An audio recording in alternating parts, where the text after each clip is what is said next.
Hi hello வணக்கம், இது உங்கள் சிவி ஜோன். எல்லாரும் எப்படி இருக்கீங்க? இப்போ பார்த்தீங்கன்னா தரமான ஒரு சம்பவம் சூப்பராக நடந்துச்சுப்பா.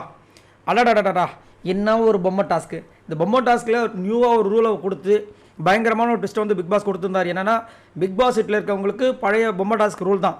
ஆனால் சூப்பர் டிலக்ஸ் இருக்கவங்களுக்கு தன்னோட மாஸ்க்கை எடுத்துக்கலாம், இல்லை மற்றவங்களோட மாஸ்க்கை எடுத்துக்கலாம். அதுக்கப்புறம் வந்து ஒரு ஸ்பெஷல் ஒரு விஷயமும் கொடுத்தாங்க. என்னென்னா, Bigg Boss team suppose win பண்ணிட்டாங்கன்னா இந்த சூப்பர் டிலக்ஸில் வந்து ஆல்ரெடி 50% ஆஃபர் இருக்குது பார்த்தீங்களா, நாமினேஷன் ஃப்ரீ பாஸ். அது கம்மியாகி 5லேருந்து 6 பேர் இல்லை 4லேருந்து 5 பேர் வந்து நாமினேஷன்ஸ்குள்ளே வரணுன்ற மாதிரிலாம் நிறைய விஷயங்கள் பண்ணதுனால பிக் பாஸ் டீம் வந்து சூப்பர் டிலக்ஸை வந்து அட்டாக் பண்ணால் முடிவு பண்ணிட்டாங்க. ஆனால் சூப்பர் டிலக்ஸில் மொத்தமே வந்துட்டு 6-7 பேர் தான் சம்திங். ஆனால் இந்த பக்கம் வந்துட்டு மீதி இருக்கிற எல்லாருமே இந்த பக்கம் இருக்காங்க. கேமை வந்து ஆரம்பிக்கும் போது கிளியராக சொன்னாங்க, நம்மளும் ஆல்ரெடி இதை பார்த்து தான் ஒருத்தரோட அந்த ஃபேஸ் மாஸ்க்கு தான் எடுத்துகிட்டு போகணும். இவங்க என்ன பண்ணிட்டாங்க, கொஞ்சம் ஆர்வ கோளாறில் பாஸ் பண்ணுறது, ஒருத்தர் போய் வச்சதுக்கப்புறம் இன்னொருத்தர் தூக்கி போய் திரும்பி வைக்கிறது, வச்சவரை இன்னொரு 2வது மாஸ்க்கை வைக்கிறது, இந்த மாதிரி நிறைய சம்பவங்கள் பண்ணி கடைசியில் அந்த ஆட்டத்தையே வந்துட்டு பிக் பாஸ் கேன்சல் பண்ணுறாரு காண்டில். நான் என்ன சொன்னேன், நீங்கள் என்ன செஞ்சு வச்சுருக்கீங்க அப்படின்ட்டு. இதில் வேறு வந்துட்டு பார்வதி அட்டாக் பண்ண எஃப்ஜியை வந்து நிறைய வேலைகள், கொஞ்சம் நஞ்ச வேலை கிடையாது, எக்கச்சக்கமான வேலைகளை பண்ணி அந்த பக்கம் எஃப்ஜியை வந்து கத்த ஆரம்பித்து எஃப்ஜியை ஒரு பக்கம் டக்குன்னு வாயை விடுறது. இவருக்கு முதல் எல்லோ கார்டு கொடுத்தா தான் அவரோட வாய் அடங்குன்றது நம்மளோட கருத்து. பட் இந்த விஜய் சேதுபதி அவர்கள் ஏன் கொடுக்க மாட்டாருன்னு ஒன்றுமே புரிய மாட்டுது. ஏன்னா போன வாட்டி வெட்டிடுவேன்னு சொல்கிறதுக்கு அதை கொடுத்துருந்தானே இப்போ வந்திருக்காது.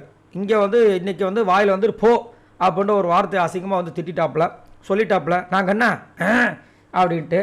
அதான் நம்ம முதலே வந்து, அதாவது முதல் கோணல் முற்றிலும் கோலன்ற மாதிரி ஃபஸ்ட்டே வந்து நம்ம சொல்லிடணும், இதெல்லாம் தப்பு, இது நீ பண்ணதுனால இந்த எல்லோ கார்டு.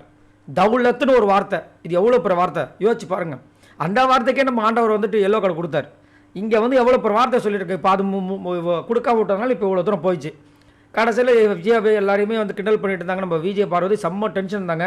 கேமரா ஃபுல்லாக விஜய் பார்வதியை கவர் பண்ணிட்டே இருந்துச்சு. கடைசியில் பிக் பாஸ் வந்து கொஞ்சம் உட்காருங்கன்னு சொல்லி திரும்பவும் நான் அந்த ரூல்ஸ் எல்லாம் சொல்கிறேன்னு சொல்லிட்டு அந்த ரூல்ஸ் எல்லாம் சொன்னார். கடைசியில் இதெல்லாம் வந்துட்டு இந்த ஃபஸ்ட்டு சுற்றில் வந்து மீறப்பட்டிருக்கு, அதனால் இந்த கேமை நான் கேன்சல் பண்ணிட்டேன்.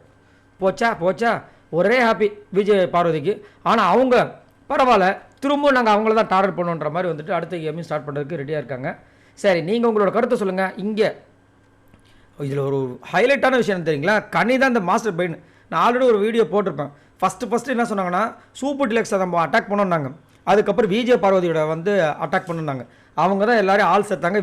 எஃப்ஜே கிட்ட சொன்னதும் கனி தான்.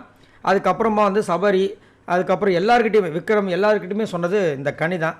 ஆனால் நல்லா அழகாக வந்து பிளான் பண்ணி இவங்கள பண்ணாங்க. பட் ஆனால் பார்த்திங்கன்னா விஜய் பார்வதிக்கு ஒரு லக்கு, திரும்ப ஒரு வாய்ப்பு. ஆனால் அந்த ப்ரொமோவில் வந்துட்டு சபரி எடுத்தார் பார்த்தீங்களா, அது இதுமே தான் வரும் போல இருக்குது. சரி, உங்களோட கருத்துக்களை சொல்லுங்கள். ஏன் விஜய் பார்வதியை எல்லோரும் அட்டாக் பண்ணுறாங்க?